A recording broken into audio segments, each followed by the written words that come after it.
Hi, welcome back. And good Lord, are we pale as... Ooh, I see some self-tanning in our near future, don't you, lady? Yeah, I'm literally glowing white. Yeah, pretty much there with you.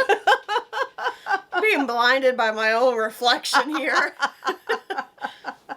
Okay, in all seriousness, today we're going to talk about being a business owner, whether you are a crafter, a small business owner, or an author, because any of those, you are still, technically, it's a business. It is. No matter which way you want to slice and dice it. And today's video is on taking time for yourself, for your loved ones, for your immediate family, and that includes your fur babies. So stay tuned. Because they're your family too. Yes, so stay tuned. Welcome back to our channel. As everyone knows, on Tuesday we try to give out Tuesday tips, and this is something to help you, whether you're an author, a small business owner, a crafter, entrepreneur. It all pretty much in some ways combines into one.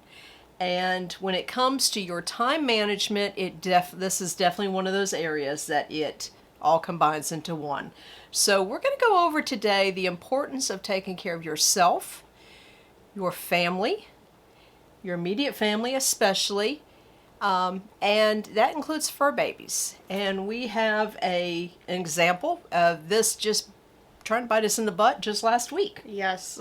Last week, one of our fur babies, Guardian, ended up with a severe urinary tract infection.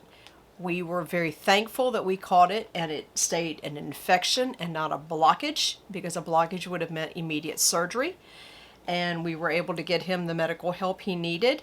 However, we thought we were on the mend, and then Friday night things took another turn for the worse, and we were right back up to the vet Saturday morning for a second round of medicine, trying to get him pull through without surgery. So Yeah.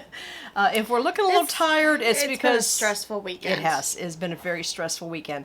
However, in the midst of all this, we were scheduled for a show. Figures. When it rains, it pours. Yeah. So what do you do? That's what we're here to go over today, to give you our example and explain to you the importance of sometimes taking a step back and doing what's right for you. So with a show scheduled and somebody had to stay here, we were literally given orders from the vet that this cat needed to be watched 24 hours a day for the next week. We ran into a situation. What do? Do we cancel the show? Do we, go to the show and say forget the cat and hope and pray he makes it through? These were all options that were on the table, and believe me, that second one didn't stay on the table very long. No. Because he's too important to us. He is. And I will say beforehand, canceling the show itself should be your last resort, aside from, the situation we were in. Because that never looks good back on you as a vendor, because then the coordinators are not going to want to have you back because you did make a cancellation. Thankfully, we know the coordinator with this show on a personal level, and she is very much able to work with us and understanding. So we were able to do some finagling and accommodations very quickly. Yeah.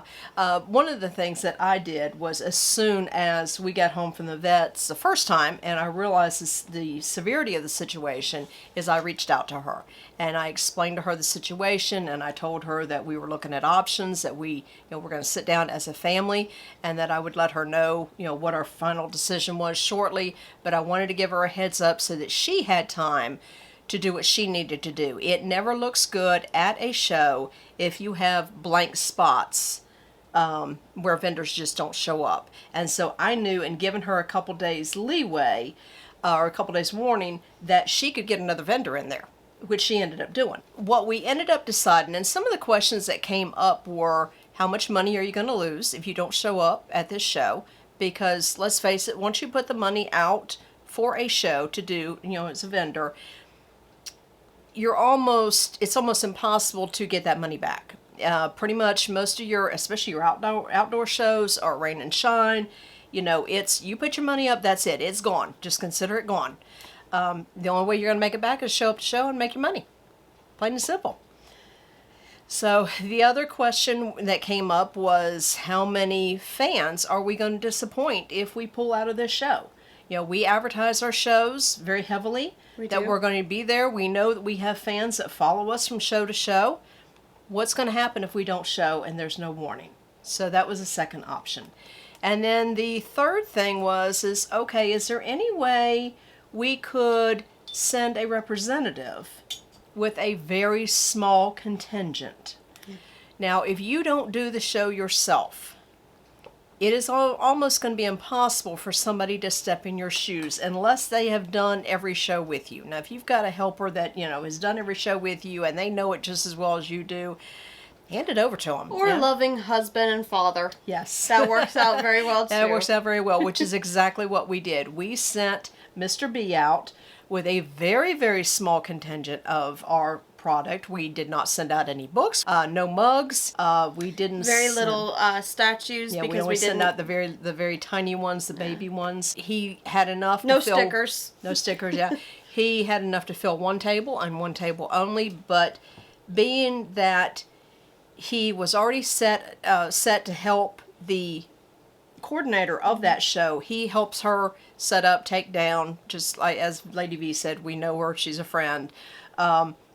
But also he had to be the responsible one for setting up and taking down our tent by himself and loading everything up. I wanted it to go as easy for him as possible. Yes. And so that's what we decided.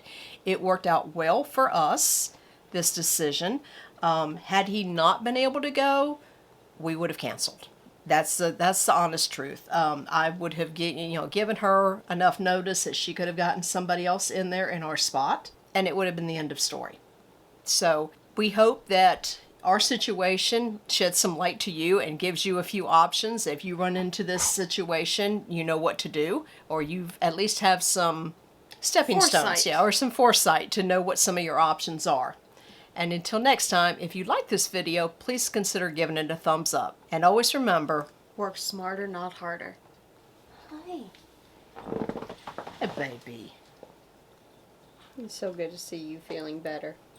Yes, Mama's baby. Hey, you want to look at the camera? Look at the camera right there. Hi, everyone. Yeah, I'm feeling better. I'm still sick, but I'm feeling better. Yeah.